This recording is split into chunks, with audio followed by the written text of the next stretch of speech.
बदले में वो जो सेकंड बॉडी है वो भी फर्स्ट बॉडी पे उतना ही मैग्नीट्यूड का फोर्स अप्लाई करेंगे और अपोजिट डायरेक्शन में, ठीक है। तो हमने ये देखा था कि Newton's third law of motion क्या होता है। अब हम आज देखते हैं कि Newton's third law of motion कहाँ कहाँ देखा जा सकता है, ठीक है। तो आइए शुरुआत करते हैं। सबसे पहले हम देखते हैं गन का एग्जांपल्स। तो व्हाई द गन रिकॉइल्स, गन रिकॉइल्स क्या होता है? तो देखिए क्या होता है, आप सभी लोगों ने गन देखी है, मूवी में देखी होगी, ठीक है, या कई बच्चों ने ओरिजिनल में देखी होगी, और मूवी में तो सभी बच्चों ने देखी है, ठीक है। तो क्या होता है, अब गन रिकॉइल्स क्या होता है? तो आप देखते हैं जब भी गन से बुलेट फायर होती है तो जो गनमैन होता है वो पीछे की तरफ उसका हैंड इस तरीके से क्या होता है, बैकवर्ड आता है, ठीक है। इस तरीके से आपने देखा होगा क्या होता है, बैकवर्ड आता है। तो उसे ये बोलते हैं गन रिकॉइल्स, मतलब जो गन फायर होने के बाद जो पीछे की तरफ आती है वही होता है गन रिकॉइल्स, ठीक। तो अब यहाँ पर कहाँ अप्लाई हो रहा है Newton third law of motion, तो समझते हैं। देखिए क्या होता है, when bullet is fired from the gun, force sending the bullet forward is equal to the force sending the gun backward। देखिए क्या होता है, जब भी गन, जैसे सपोज करिए गन है कुछ इस तरीके की होती है, ठीक है, नॉट एग्जैक्टली नहीं हो रहा है, ड्राइंग जैसा आप समझ लें एग्जाम्पल के लिए। तो सपोज करिए गन है, तो गन ने क्या किया, जब बुलेट पर फोर्स अप्लाई किया, गन जब फायर हुई तो क्या हुआ, मतलब फोर्स अप्लाई हुआ। किस पर फोर्स अप्लाई हुआ, बुलेट पर, ठीक है। तो यहाँ से क्या होगा, बुलेट जो है वो आगे की तरफ जाती है, ठीक है। तो हमने देखा है कि जब एक ऑब्जेक्ट पे फोर्स अप्लाई हो रहा है तो वो ऑब्जेक्ट क्या करता है, दूसरे ऑब्जेक्ट पर भी क्या कर रहा है, फोर्स अप्लाई कर रहा है। तो जब गन ने बुलेट पर फोर्स अप्लाई किया तो बदले में बुलेट ने भी क्या किया, गन पर फोर्स अप्लाई किया, ठीक है, जिसकी वजह से गन रिकॉइल हो गई।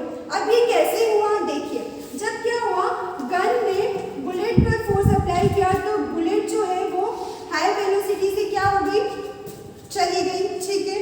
अब जब उसी समय जब गन ने बुलेट पर फोर्स अप्लाई किया था तो बुलेट ने भी उतना ही फोर्स, उतना ही मैग्नीट्यूड का फोर्स जितना गन ने बुलेट पे किया था, तो उतने ही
मैग्नीट्यूड दोनों में सेम लगा, फोर्स जो फोर्स का मैग्नीट्यूड था वो दोनों में ही सेम लगा। इसी मैग्नीट्यूड जितना फोर्स अप्लाई हुआ था बुलेट पर, अपोजिट में मतलब उसकी रिएक्शन में बुलेट ने भी सेम मैग्नीट्यूड का फोर्स अप्लाई किया था गन पर, लेकिन बुलेट और गन के मास में डिफरेंस था। बुलेट का मास कम था इसलिए वो हाई वेलोसिटी के साथ चली गई, और गन का जो मास है वो ज़्यादा है इसीलिए उसकी जो वेलोसिटी होती है बस ज़रा सा वो क्या आपको जर्क लगता है, एक झटका सा फील होता है, तो वो उसकी बहुत कम वेलोसिटी होती है। तो ऐसा इसलिए हुआ, ठीक है, समझ में आया। अब देखिए क्या लिखा है आगे की, amount is same but direction are opposite. दोनों का जो मैग्नीट्यूड का फोर्स है, जो फोर्स है मैग्नीट्यूड जो है वो दोनों का सेम है, ठीक है। जितना मैग्नीट्यूड का फोर्स बुलेट पे लग रहा है उतने ही मैग्नीट्यूड का फोर्स बुलेट भी गन पर लगा रहे हैं, ठीक है। उसके बाद लेकिन दोनों की डायरेक्शन क्या है, अपोजिट है। बुलेट इस डायरेक्शन में गई है तो गन जो होती है वो पीछे की तरफ, बैकवर्ड की तरफ रिकॉल होती है, ठीक है, बैकवर्ड की तरफ आती है। उसके बाद क्या है, देखिए यहाँ पे हमने वही देखा कि जो मास था बुलेट का वो क्या था, ज़्यादा था, सॉरी मास था जो बुलेट का बहुत कम था, किससे, गन के मास से।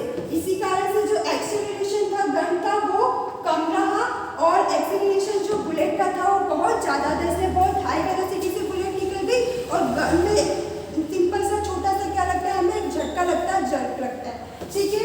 Gun moves only a little distance, वही हमने बात की कि जो गन है वो थोड़ी सी डिस्टेंस में पीछे की तरफ मूव होगी, और जो बुलेट है वो बहुत हाई स्पीड से निकल जाएगी, और गन में हमें एक छोटा सा जर्क लगेगा। तो यहाँ पर हमने क्या देखा, Newton's third law of motion कहाँ लगा, कि हमने देखा कि जो बुलेट थी और गन थी दोनों रेस्ट पोजीशन पे थी, दोनों में क्या हुआ, पहले गन ने फोर्स, हमने जब बुलेट गन से बुलेट फायर की तो क्या किया, फोर्स लगाया, किस पे फोर्स लगाया, बुलेट पे फोर्स लगाया। अब बुलेट बोली आपने मुझ पर फोर्स लगाया है तो मैं भी आप पर फोर्स लगाऊंगी, मतलब जब गन फायर हुई तो उस समय क्या हुआ, एक्शन हुआ, और गन ने जो बुलेट पे फोर्स लगाया, सॉरी जो बुलेट ने गन पर फोर्स लगाया वो क्या हो गया, रिएक्शन हो गया, ठीक है। और दोनों की ही वेलोसिटी क्या होगी, कम, बुलेट की वेलोसिटी जो होगी बहुत हाई वेलोसिटी से चला जाएगा, और गन की जो वेलोसिटी होगी वो एक सिंपल सा जर्क लगेगा। अब हम सेकंड एग्जांपल से और समझते हैं। अब देखते हैं second, the flying of jet, aeroplane and rocks. अब हम देखते हैं सेकंड एग्जांपल, रॉकेट आप सभी ने देखा है ना, अरे टीवीओ में देखा है ना रॉकेट, क्या होता है, रॉकेट से पहले हम बलून का एग्जांपल लेते हैं, क्योंकि जो बलून में हो रहा है सेम वही चीज रॉकेट में भी हो रही है। अब क्या होता है, आपने अगर सपोज करिए एक बलून लिया है ना,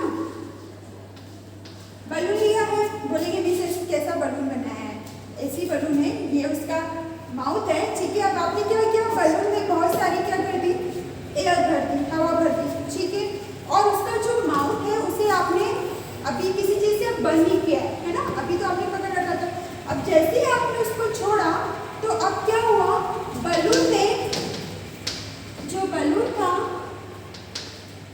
उसने फोर्स लगाया, क्या, किस पे फोर्स लगाया, एयर पे,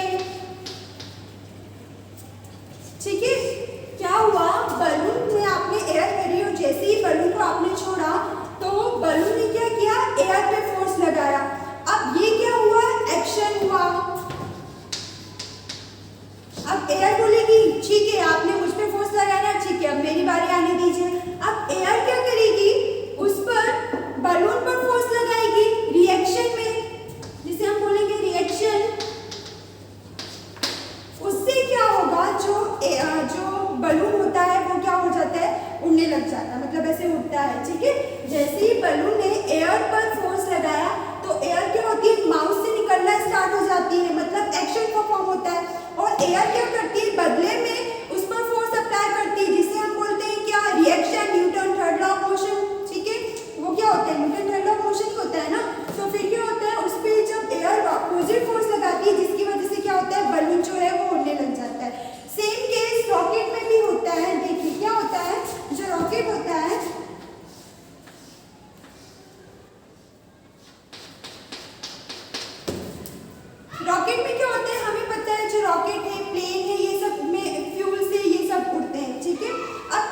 अब गैस क्या बोलती है कि आपने हम पर फोर्स लगाया, हम पे आप पर अपोजिट उतना ही फोर्स लगाएंगे, तो उतने ही मैग्नीट्यूड का फोर्स जो ये गैसेस है वो किस पे लगाती है, रॉकेट पे लगाती है।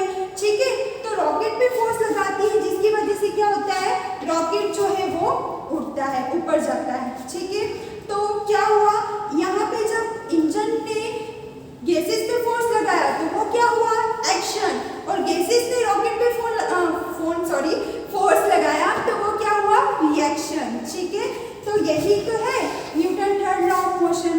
देख तो हमने लिखा क्या है वो देख लेते हैं कि engine aircraft the hot gases obtained by burning of fuel. तो जब फ्यूल बर्न होता है तो बहुत सारी हॉट गैसेस निकलती हैं जो कि क्या करती हैं, उस जेट के एंड से निकलना स्टार्ट हो जाती है बहुत ज़्यादा स्पीड से। तो मतलब इंजन फोर्स लगा रहा है किस पे, उन गैसेस पे जिसकी वजह से वो गैसेस निकल रही है। ये हमारा एक्शन परफॉर्म हुआ। उसके बाद क्या होता है, equal and opposite reaction of the backward going gases pushes the aircraft forward at a great speed. अब क्या होता है, वो जो गैसेस होती हैं वो रॉकेट पे रिएक्शन परफॉर्म करेंगी। एक्शन हुआ तो बदले में कुछ ना कुछ रिएक्शन होगा। रिएक्शन में क्या होगा, गैसेस जो है उस एयरक्राफ्ट पर फोर्स अप्लाई करेंगी। तो फोर्स अप्लाई करेंगी कि उसकी वजह से अब गैस जो है एयरक्राफ्ट पे फोर्स अप्लाई कर रही है, तो जिसकी वजह से क्या होता है, एयरक्राफ्ट जो होता है हाई स्पीड से फिर वो ऊपर जाता है। तो यही है Newton's third law of motion. अब मैंने आपको प्रीवियस वीडियो में बताया था कि दो ऑब्जेक्ट की रिक्वायरमेंट होती है, तो दो ऑब्जेक्ट क्या हो गए, एक तो रॉकेट हो गया और दूसरा गैसेस हो गया। ऐसे हमने अभी इससे पहले वाला जो एप्लीकेशन देखा था